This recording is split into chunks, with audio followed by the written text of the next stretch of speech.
아버지의 사랑을 감사를 드립니다. 눈동자와 같이 사랑하시고 한 심령을 온 천하보다 귀히 여기시는 그 무게와 비중을 저희들이 다 알지는 못하지만 아버지의 사랑을 점점 깨달아가고 우리가 그저 평소에 모든 것들을 아는 것과 같은 그러한 사실로서 주께서 우리 안에 계시고 우리가 주 안에 함께하며 또 아버지의 나라에 우리가 함께 살고 있다라고 하는 것을 또 알고 느끼며 증거하고 살게 해주심을 감사를 드립니다. 우리가 주를 만나 동행하는 이곳이 세상이며 동시에 하나님의 나라인 것을 알게 하시고 우리가 주 안에 있고 주께서 우리 안에 있음에 어디에 있든지 그곳이 또한 아버지의 나라가 되게 해주시고 천국이 되게 해주심을 아버지 감사를 드립니다.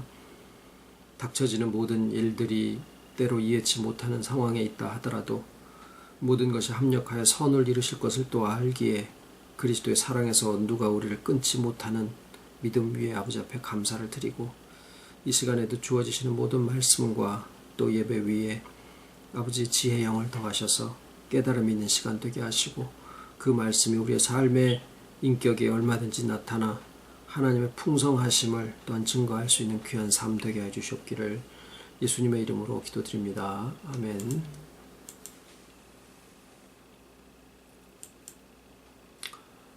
오늘의 하나님 말씀은 마태복음 11장 11절로 12절까지입니다. 마태복음 11장 11절로 12절. 여자가 낳은 자 중에 세례 요한보다 큰 이가 일어남이 없도다. 그러나 천국에서는 극히 작은 자라도 저보다 크니라. 세례 요한의 때부터 지금까지 천국은 침노를 당하나니 침노하는 자는 빼앗느니라.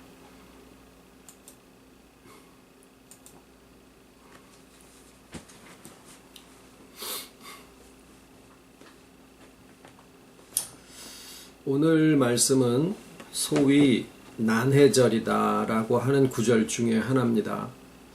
이해하기가 좀 어렵다. 그 이유는 이 침노라는 말이 좀 좋지 않은 강한 나라가 약한 나라를 침략을 하거나 또는 너의 집에 들어간다든가 이런 것을 침노라고 보통 하고 영어 성경에서는 이것을 폭행, 폭력 이런 식으로 번역을 해놓기도 했습니다.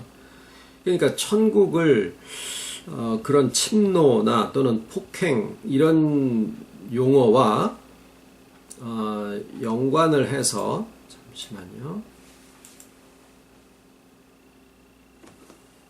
연관을 해서 말씀을 해놓으시니까 조금 우리들이 이해하기가 어려운 그런 말씀이 되어버렸어요.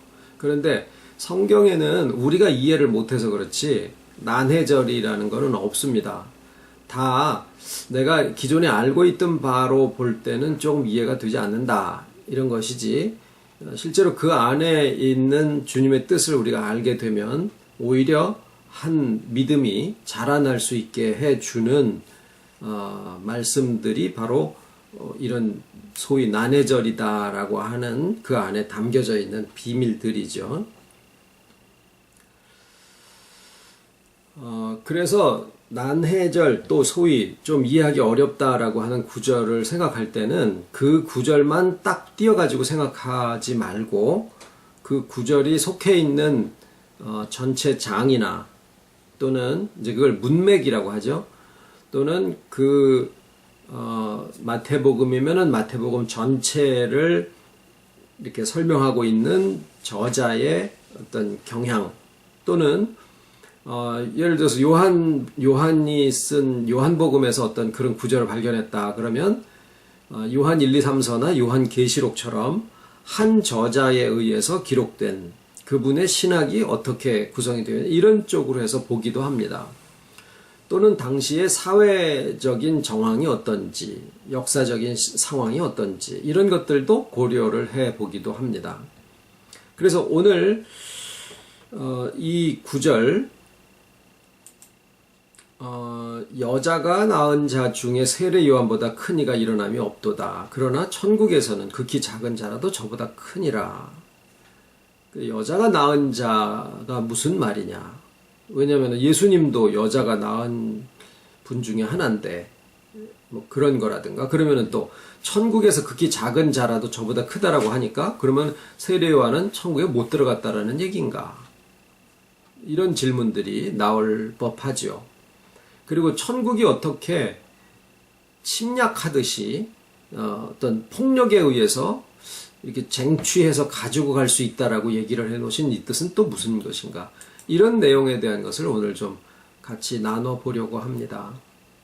우선은 이 말씀이 주어지시게 된 것은 세례 요한과 연관해서 하신 말씀이에요. 그래서 그 세례 요한과 연관된 내용에 대해서 조금 설명을 하고 지나가는 게 좋겠습니다. 세례 요한이 예수님의 그 뒤에 말씀을 통해서 보면 세례 요한을 선지자로 비유를 하시면서 선지자보다도 더 나은 자다라고 예수님이 그렇게 평가를 하셔요.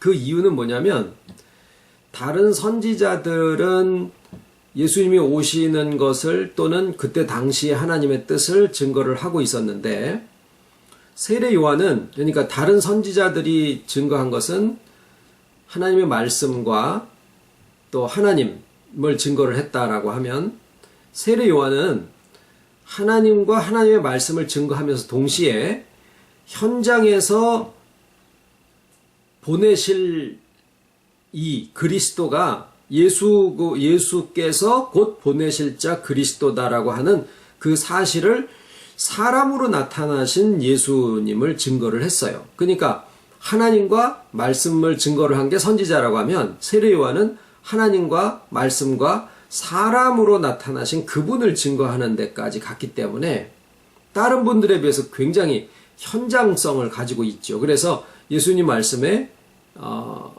이 사역적인 면에서는 세례 요한이 가장 큰 사역을 했다라고 평가를 합니다. 그리고 헤롯 왕에게 대해서도 목숨을 아끼지 않고 막 직언을 하고 그래서 옥에 갇힌 그런 상황입니다. 지금 예수님이 이 말씀을 하시게 된 상황이 세례 요한이 헤롯 왕에게 직언을 하다가 왜 네가 동생의 아내를 취했느냐 뭐 이런 얘기를 그냥 왕한테 언제 죽을지도 모르는 그런 입장인데도 그냥 막 직언을 하고 그러다가 잡혀서 옥에 갇혔어요. 그래서 옥에서 이게 요한도 제자가 있으니까 제자들을 예수님한테 보냅니다. 본인의 사역이 보내실 자 그리스도를 하나님의 어린 양, 세상 죄를 지고 가는 하나님의 어린 양이로다라고까지 증거를 했던 분인데 정작 본인이 옥에 갇혀서 목숨이 경각에 달리는 그러한 곤궁한 상태에 딱 들어가다 보니까 그동안에 막 성령에 잡혀가지고 사역을 하던 것은 오간데 없고 믿음이 이제 흔들거리는 상황이 돼버려서 자신의 제자들 중에 둘을 예수님한테 보낸 거예요. 그래서 묻습니다. 오실 그이가 당신이요? 우리가 다른 일을 또 기다려야 돼요?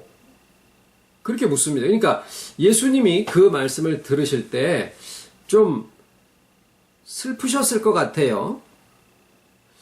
그렇게 목숨을 내놓고 정말 용감하게 예수님 자신을 증거를 하던 분이 덜컥 옥에 갇히고 나니까 오실 그이가 당신이요 우리가 다른 일을 기다리요 그거는 확실함이 없어졌다라는 얘기잖아요. 그래서 그것에 대해서 아이코 얼마나 곤란이 심하십니까? 내가 바로 기요 어디 지장이라도 찍어 보낼까요? 그러고서 이렇게 내가 기라고 답을 주신 게 아니라 이사야에 나와 있는 말씀처럼 소경이 보며 쩔뚝박이가 걸으며 가난한 자에게 복음이 전파되고 죽은 자가 살아나고 하는 그 예언의 말씀을 답으로 해서 보내주십니다. 그러니까 이런 상황에서 볼 때 우리가 사람의 믿음은 어려움이 닥쳤을 때 그 실상을 만나게 된다라는 사실을 먼저 여기서 볼 수가 있어요. 아무리 하나님의 능력에 잡힌 바 돼서 사역을 하고 또 뭐 여러 가지 일들을 했다고 하더라도 정작 자기 자신이 그런 상황과 이렇게 동떨어지게 홀로 남아있을 때 또는 어려운 상황에 처해졌을 때 더더군다나 어떤 분이 그런 간증을 합니다. 같은 교회의 장로님이 암이 걸려가지고 병원에 누워 계시길래 가서 보니까 좋았을 때 믿음이고 뭐고 이가 있지 아파가지고 3기 4기를 하고 있는 상황에서는 믿음이고 뭐고 하나도 없더라. 그냥 짐승이나 마찬가지더라. 그러면서 우리가 이거 내 믿음에 대해서 정말 심각하게 고려를 해봐야 되지 않느냐 이런 얘기를 한번 하시길래 공감을 했습니다. 우리의 믿음이 실상 어디까지 진짠가라고 하는 것들에 대해서는 내가 정말 곤란한 상황에 처했을 때 알 수 있지 않느냐라는 것이며, 그리고 예수님은 답을 주시는데 결정을 해서 주시는 게 아니라 결국 또 말씀을 잡고 올라오게 말씀으로 답을 주시더라라는 것도 또 하나 여기서 사례로 발견하고 갈 수가 있습니다. 자, 그런 것들은 이제 우리가 여러 다른 사례에서부터 또 발견할 수 있는 내용들인데, 오늘은 이제 오늘 말씀 가운데서 세례 요한한테 이제 답을 줘서 보내신 다음에 그 제자들이랑 이제 예수님이 남으셨죠. 그 세례 요한의 제자는 이제 가고, 그 예수님이랑 제자들이 남았을 때 그 세례 요한을 두고 예수님이 이런저런 말씀을 하시는 거예요. 근데 이제 그 말씀 중에 참 세례 요한이 그 선지자들보다 더 나은 자인데, 그런데 이제 그 세례 요한에 대한 말씀 중에 이런 말씀들을 하십니다. 기록된 바 내가 내 사자를 내 앞에 보내노니 저가 네 길을 내 앞에 예비하리라 하신 것이 이 사람에 대한 말씀이라. 내가 진실로 너에게 말하노니 여자가 낳은 자 중에 세례 요한보다 큰 이가 일어남이 없도다. 그러나 천국에서는 극히 작은 자라도 저보다 크니라. 자, 이제 오늘 나누고자 하는 좀 이해하기 어려운 구절, 여자가 낳은 자 중에 세례 요한보다 큰 이가 일어남이 없는데 천국에서는 지극히 작은 자라도 저보다 크다라고 하는 이 말씀을 우리가 어떻게 이해를 하고 지나갈 것이냐. 우선은 결론적으로 세례 요한이 천국에 못 갔다 그러면 지옥 갔느냐? 절대 그럴 수가 없습니다. 사도행전 2장 16절에 말씀하시기를 누구든지 주의 이름을 부르는 자는 구원을 얻으리라 하신 것이기 때문에 믿음이 없이 구원이 있을 수가 없고 사역이 있을 수가 없는 거죠. 항상 성경은 극단적인 사례를 우리들에게 예시하는 경우들이 많기 때문에 실상은 너희가 이거보다는 더 크다. 내가 이렇게 극단적으로 너희들에게 이야기를 하지만 실상은 이거보다 훨씬 더 나은 줄을 내가 아노라. 이렇게 또 말씀이 되어 있기도 해요. 그래서 첫 번째, 여자가 낳은 자는 어떻게 우리가 이해를 해야 되겠습니까? 자, 여자가 낳은 자와 천국에서는 지극히 작은 자라도를 두 가지를 지금 비교하고 계시다라는 것은 우리가 알 수가 있어요. 그래서 여자가 낳은 자라고 하는 것을 그 유대인의 히브리의 이렇게 여러 가지 문서들이나 성경에 이렇게 보면 여자가 낳은 자라는 말은 뭐 굳이 남자가 낳은 자라든가 하늘에서 낳은 자다 이런 그 다른 해석을 하지 말고 아유 여자가 낳은 게 다 그렇지 이 얘기는 뭐냐면 우리 한국적인 표현으로 하면은 그 뭐 머리털 검은 짐승은 뭐 믿지를 말라든가 뭐 이런 일반적인 사람을 가리키는 표현으로 사용을 하는 것이 바로 여자가 낳은 자예요.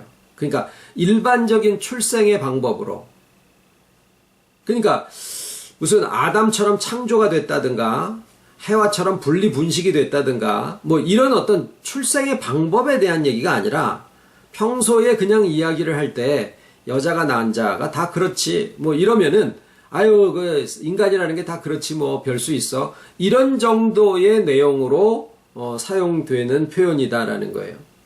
그러면 여자가 낳은 자와 비교되고 있는 것이 천국에서는 지극히 작은 자, 천국에서 지극히 작은 자라고 하는 표현인데, 자, 이때 천국을 얘기하는 것이 뭐냐면, 또 다른 출생, 다시 말해 우리가 얘기하고 있는 거듭남, 주 안에 있는 새 생명으로 거듭남을 여기에 비교하고 있다라는 거죠. 자, 여기 중요한 것은 장래에 죽은 다음에 천국에 가서 제일 작은 자를 우리가 연상할 필요가 없다라는 거예요.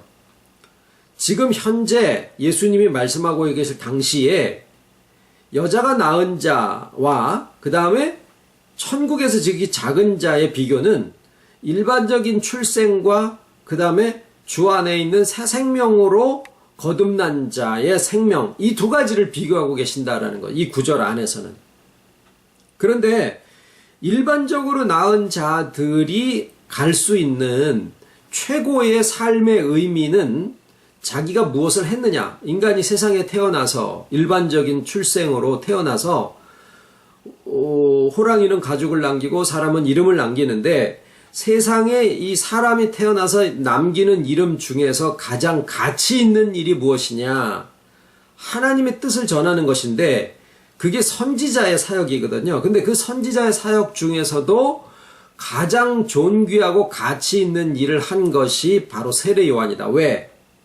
그리스도가 이 세상에 오시는데 그보다 앞서 보내심을 받아서 이가 세상 죄를 지고 가는 하나님의 어린 양이로다 라고 증거하는 사역을 했던 장본인이기 때문에 세상에 일반적인 출생으로 태어나서 사람이 할 수 있는 일 중에서 가장 고귀하고 귀한 일을 한 것이 바로 세례 요한이 예수를 그리스도라고 증거한 것이다. 그 뜻이에요.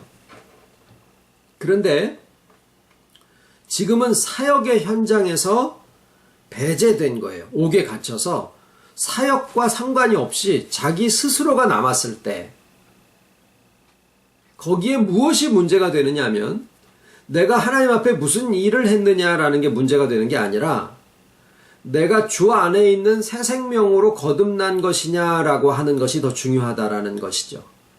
그래서 예수님이 말씀하고 계시는 세례 요한과의 이런 대화, 세례 요한의 제자들과의 이런 대화 끝에 그가 한 모든 사역이 있는데 정작 더 중요한 것은 천국에서 지극히 작은 자라도 천국에 들어가는 자는 주 안에 있는 새 생명으로 거듭난 것이다 라고 하는 그 새 생명의 고귀함과 거룩함과 중요함은 세상에서 내가 어떤 일을 하고 어떤 사역을 하고 어떤 이름을 남겼다라고 하는 것에 비교할 수 없는 귀한 가치가 있다라는 것을 예수님이 굳이 비교해서 설명을 하고 계시는 거예요.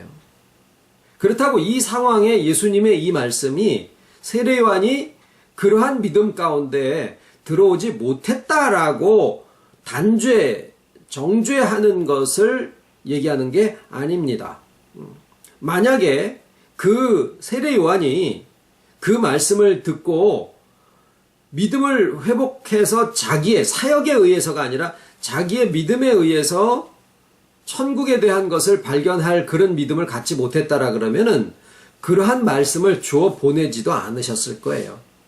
어쩌면은 제자들로 통해서 전달된 쩔뚝바리가 걸으며 앉은뱅이가 일어나며 소경이 귀머거리가 들으며 죽은 자가 살아나고 가난한 자에게 복음이 전파된다 하라. 그러나 나를 인하여서 실족지 아니하는 자가 복이 있도다. 이 답을 주어 보낼 때 그분이 선생님이 증거하시던 그분이 이렇게 가서 말씀을 전하니까 이러이러한 답을 주십디다 하고 제자들이 가서 전했을 때 말이죠. 그 제자들의 말을 듣고 세례 요한이 옥에 갇혀서 가만히 묵상을 했겠죠. 아, 이사야에 나오는 이 말씀으로 나한테 답을 해주시는 거는 결국 뭐냐면 이 네가 오실 때 나타나는 증거를 나한테 주신 거니까 아, 결국 그분이 그분이시구나라고 하는 것을 시인한 것이구나라고 알아들었겠죠.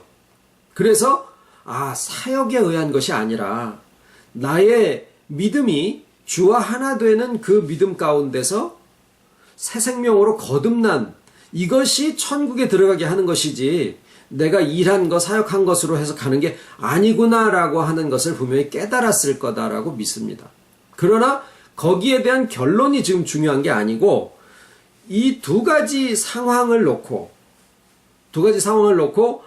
이것이 크다라고 얘기를 하지만 선지자보다 큰 자다라고 이야기를 하지만 그보다 더 큰 것은 주 안에 있는 새 생명으로 거듭낸 것이다 라고 하는 말씀이 이제 예수님의 답입니다.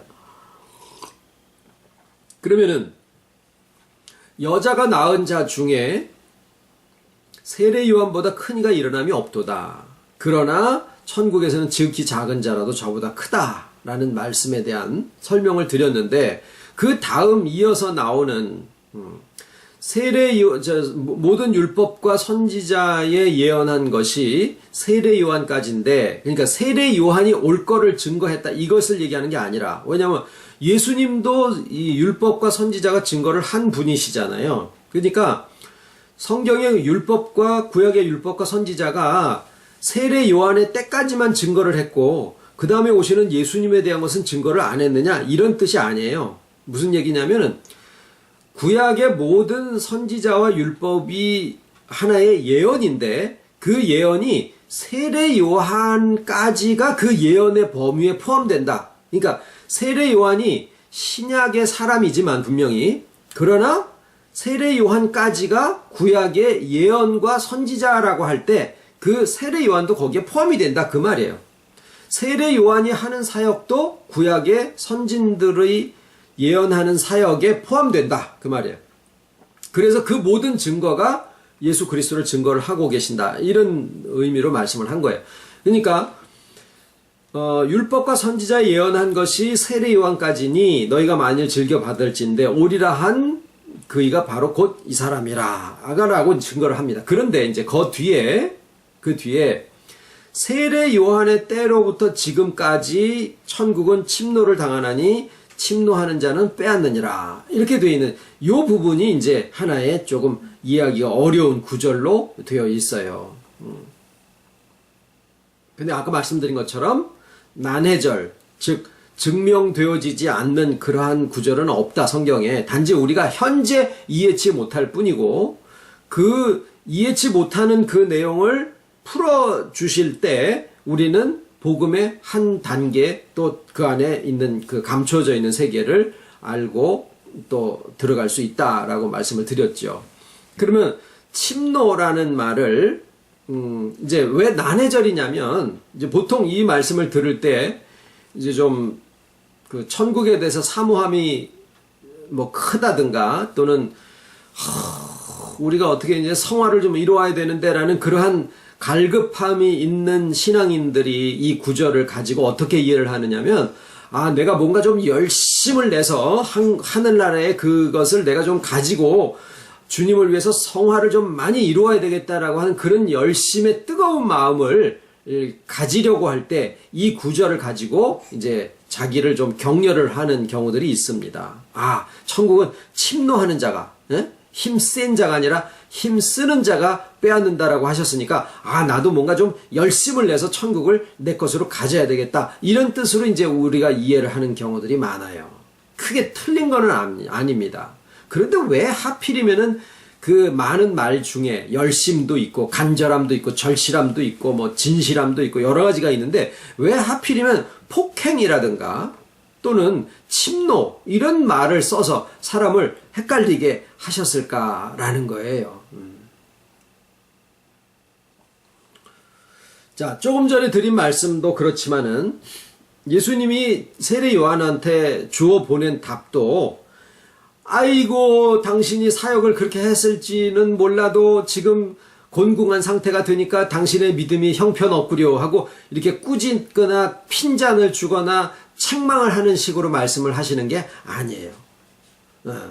그러나 결국 자기의 믿음으로 말씀을 통해서 잡고 올라오라고 성경 말씀을 주어서 보내신 게 예수님의 말씀인데, 아마 개인적으로는, 예수님 개인적으로는 다 아셨음에도 불구하고 좀 마음에 슬픈 마음이 있지 않으셨을까 라는 그런 생각을 좀 개인적으로는 해봅니다.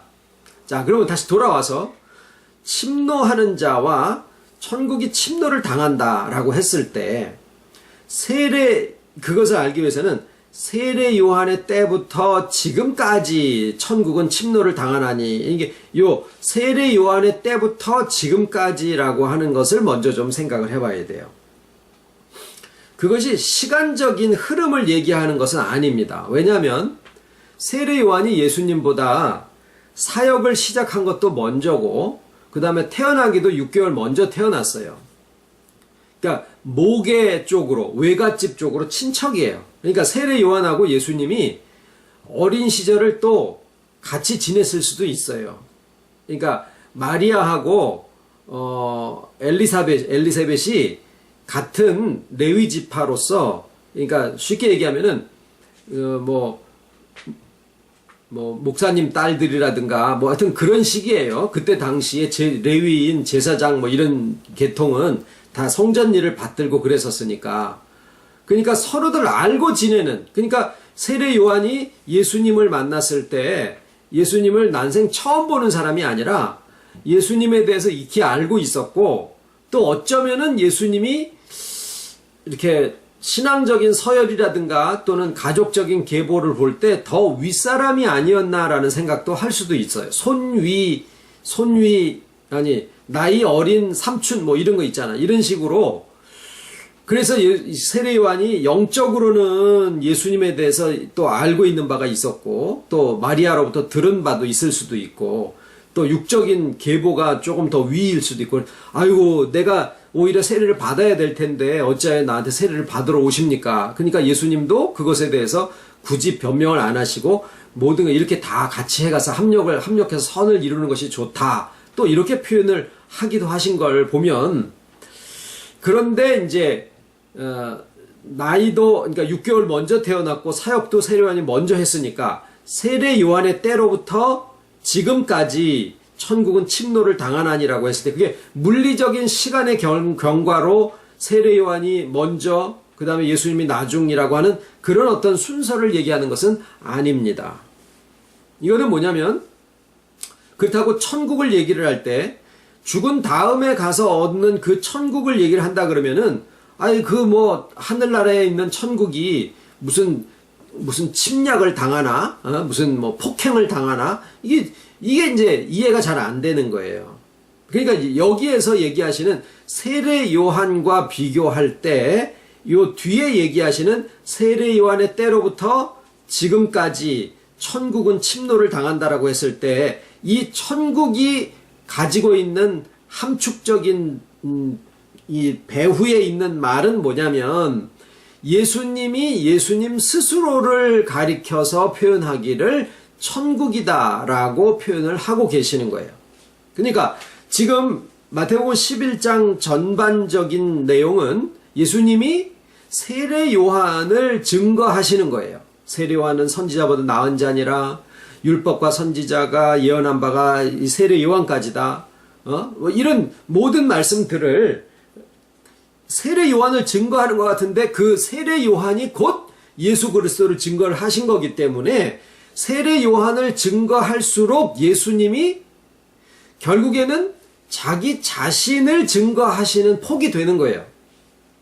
이 농담인데, 달리기를 해가지고 1등을 한 사람이 기자와 인터뷰를 하면서 내 뒤에 들어오는 친구 그거 아주 번개 같더라 라고 한다 그러면, 내 뒤에 들어오는 친구가 번개 같으면 나는 번개보다 더 빠르다는 얘기죠. 이건 그냥 세상 농담이에요. 그러니까 세례 요한이 증거하는 바가 예수님이기 때문에 예수님이 세례 요한을 증거를 하는 것은 곧 자기 자신을 증거하는 거나 마찬가지의 상황이 되는 겁니다. 그러니까 세례 요한의 때로부터 지금까지 천국은 침노를 당하나니라고 했을 때, 예수님이 거기에 예수님 스스로를 얘기하신 것은 하나도 없어요. 11장 전체를 놓고 볼 때. 세례 요한한테 줘서 보낸 대답에도 스스로를 증거하시지 않으셨고 내가 기다라고 얘기하지 않으셨고 세례 요한에 대한 이런저런 평가를 제자들한테 말씀을 하심에도 예수님이 예수님 자신을 증거하시지는 않았는데 그 얘기를 통해서 전체적으로 하고자 하시는 말씀은 뭐냐면 예수님 자신이 그때 당시에 사람으로서 천국으로 계신다라고 하는 것을 말씀을 하신 거예요. 내가 곧 천국이다라는 말씀을 하신 거예요. 이 11장의 결론은 그거예요. 자, 그러면 왜 폭행이라는 이게 폭행을 또 다른 식으로 하면은 격렬함, 맹렬하다 뭐 이런 뜻으로도 이해가 되어질 수 있습니다. 꼭 가서 뭐 주먹질을 하거나 무슨 칼로 찌르는 폭행이 아니라 맹렬하다 또는 격렬하게 무엇을 하다 뭐 이런 뜻도 그 안에 있어요. 침노하다 그것도 말이죠. 누가 말리고 이런 거 상관없이 그냥 아주 들이대 막 그냥 그래가지고 자기가 원하는 것을 막 얻어내 이런 것을 침노한다라는 것을 우리가 이해하잖아요. 크게 틀린 거는 아니에요. 근데 그것이 예수님 당시에 하나님이신 분이 이 세상에 사람으로 계시는 거예요. 그거를 그때 당시에 예수님을 만나고 대화를 해보고 교훈을 듣고 여러 가지 성경에 있는 것을 깨달은 사람들이 무엇을 알게 됐냐면 점차 자기의 믿음 속에서 예수님이 딱 노골적으로 내가 기다, 나를 믿어라, 내가 천국이다 이렇게 얘기하신 적은 없지만 그런 모든 말씀을 듣고 가만히 집에 가가지고 생각을 해볼 때 아이코 그 얘기가 결국은 예수님이 이 땅에 계신 천국이라는 얘기시구나 라고 알아들은 사람들은요 눈이 확 열렸을 거다라는 거예요. 그래서 예수님을 보러 가고 예수님을 만나고 예수님이랑 같이 있고 하는 그 모든 일에 대해서 그냥 아이고 오늘 우리 선생님이나 좀 뵈러 가야지 오늘은 어디 신방 가시나 어저께 그 집에 가지고 잔치하는데 아이고 전을 어쩌면 이렇게 맛있게 무쳤어 이런 게 아니라 예수님이랑 가가지고 어디 가서 있는 것 자체가 그냥 천국에 같이 있는 것이다라는 것을 이제 눈이 열려서 아는 사람들이 생겨나기 시작했다라는 거예요. 남자고 여자고. 여러분 막달라 마리아나 다른 마리아나 예수님한테 그 뭐죠? 식사하시는 머리에다가 이렇게 향유를 붓고 발에다가 향유를 붓고 한 이런 일들이 있죠. 그때 당시에 유대인의 풍습으로 보면은 망측하기가 이를 데 없는 그런 행동들을 그분들이 한 거예요. 사람들이 많은데 거기에다가 예수님이 식사하시는데 거기다가 막 향유를 붓고 이거는요. 결혼할 여자가 자기의 정혼한 남자한테 하는 행위를 그들이 한 거예요. 자, 그러니까 예수님이 이게 육적으로 하는 게 아니라 저들이 신앙의 눈이 열려서 하는 것이다라는 것을 이미 다 아셨기 때문에 그것을 예수님이 허용을 하시는데 여자들은 여자들이니까 그렇게 했겠지만은 좀 이렇게 제지하고 그랬지만 남자들이 만약에 그거를 깨달았다 그래 봐요.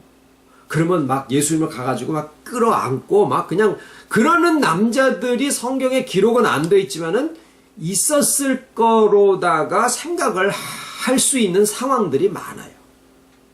근데 그거를요, 예수님도 사람이셨고, 예수님도 우리랑 똑같은 성정을 가진 분이셨기 때문에, 하나님이시지만은 사람이셨기 때문에, 그 모든 인간의 관계에 있어서의 느낌이나 감정 이런 것들을 모르지 않으셨거든요.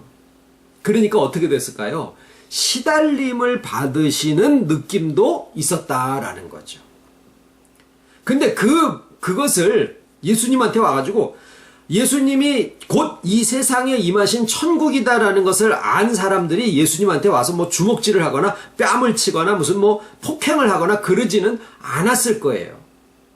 그러니까 폭행이라는 그런 표현을 썼지만 그것을 우리가 이해하기는 맹렬함 또는 격렬하다 무슨 뭐 인간의 경우이치 도덕 이런 거로 본 게 아니라 그냥 천국이라고 하는 그 어마어마한 세계가 한번 우리가 생각을 해보십시오. 오늘날 우리가 예수님에 대해서 갖고 있는 그 믿음으로 그때 당시에 우리가 만약에 있는 그 현장에 있고 우리의 그 믿음으로 주님을 딱 봤다 한번 생각을 해보시자고요.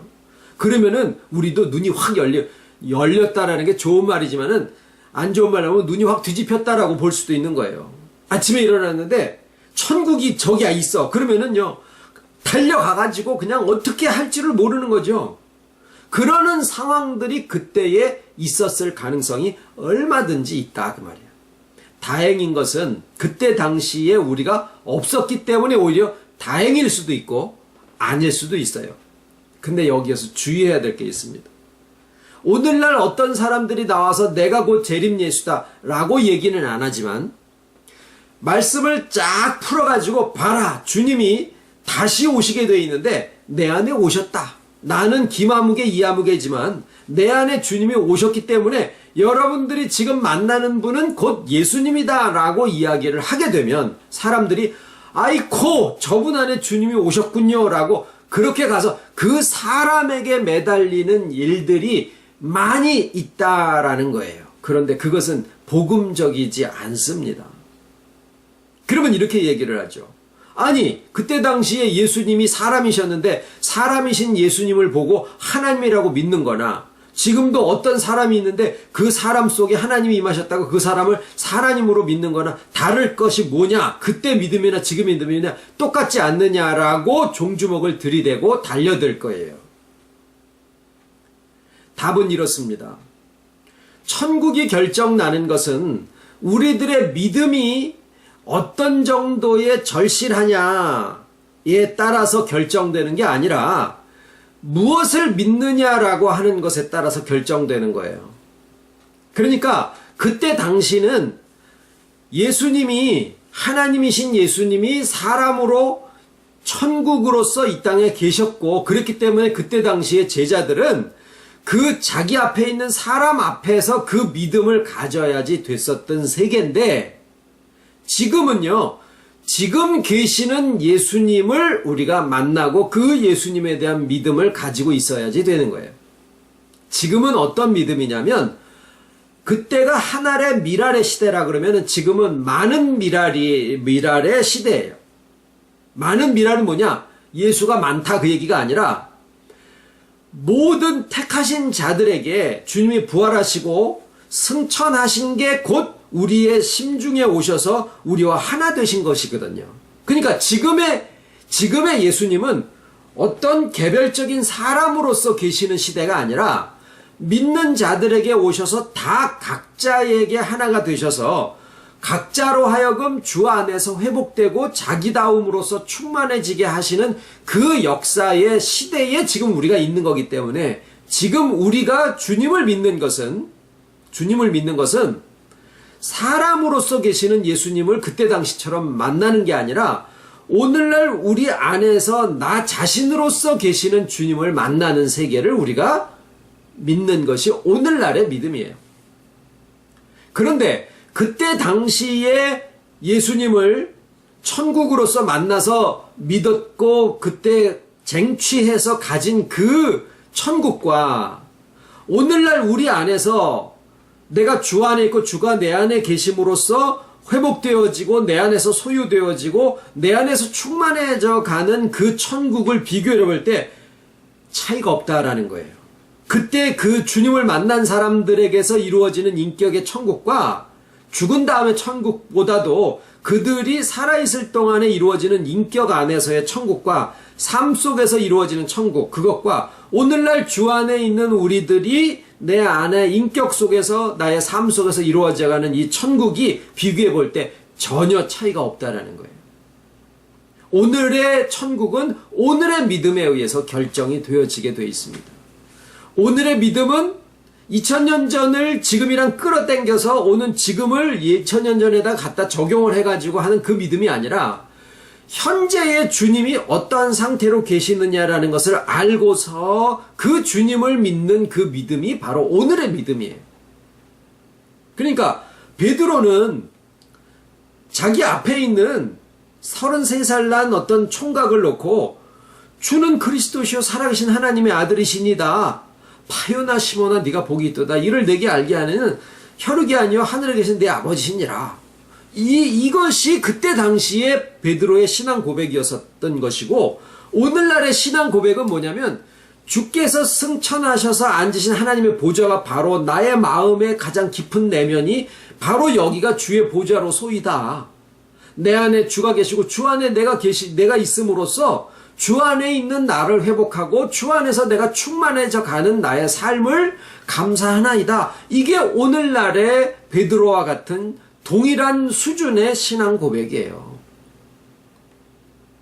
그러니까 만약에 누구라도 지금 나서서 만약에 여기 설교를 하고 있는 윤아무개라는 목사가 교묘하게 식구들의 마음을 끌고 가다가 나중에 가서 싹 바꿔서 야, 내 안에 이 말씀 풀어지는 거 봐라. 내가 오늘날 온 그리스도다 라고 나한테 와라 라고 한다 그러면은 오늘 들은 설교를 갖다가 확성기에다 틀어주면서 너는 아니야 라고 해도 된다라는 거예요.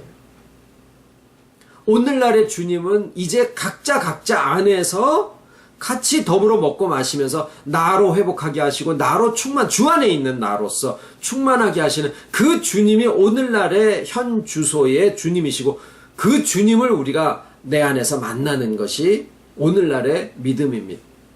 자, 그러면은 그때 당시에 이제 아까 세례 요한의 때로부터 지금까지 천국은 침노를 당하나니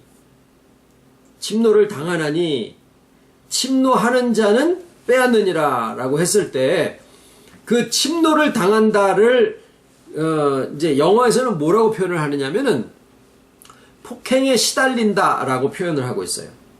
세례 요한의 때로부터 지금까지 천국은 폭행에 시달린다. 침노를 당한다.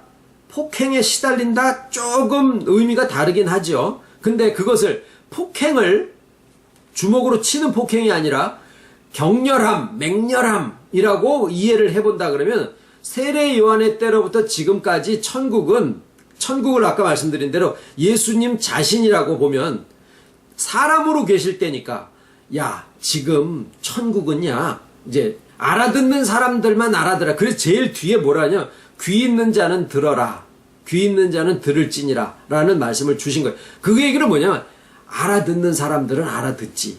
이 얘기예요. 그냥 알아듣는 사람들은 알아듣는데 뭐냐면 야, 사역으로 해서 그렇게 예수를 그리스도라고 해도 정작 옥에 갇혀가지고 내가 곤궁에 빠지면 나의 믿음이 있어야 된다. 근데 그 믿음은 뭐냐? 지금 있는 주님, 오신 이가 이분이요 라고 증거를 해서도 그건 사역이고 열심이고 지금 오신 주님을 알아들이고 믿어들이지 못하면 그 이름으로 새롭게 되어 생명으로 새 생명으로 거듭나지는 그 생명의 가치는 사역의 가치가 비교할 수 없는 거거든. 그런데 야, 세례 요한의 때부터 지금까지 천국은 침노를 당하는데 다시 말하면 뭐예요? 그 맹렬함, 격렬함에 의해서 지금 시달림을 당하고 있어야 아는 사람은 알아. 지금 천국을 발견해가지고 예수님이 곧 천국이다라는 것을 발견을 해가지고 그것을 깨달아서 아침 저녁으로 그냥 살림도 내팽개치고 쫓아와가지고 그렇게 매달리고 있는 사람들이 보는 그 천국은 지금 아주 맹렬해, 격렬해. 이 얘기를 예수님이 귀 있는 자는 들어라라고 얘기를 하시는 거예요. 그런데 그것을 책망하신 게 아니라 뭐라 그러냐면은 맹렬한 자들은 힘으로라도 그것을 취한다 라고 답을 주신 거예요.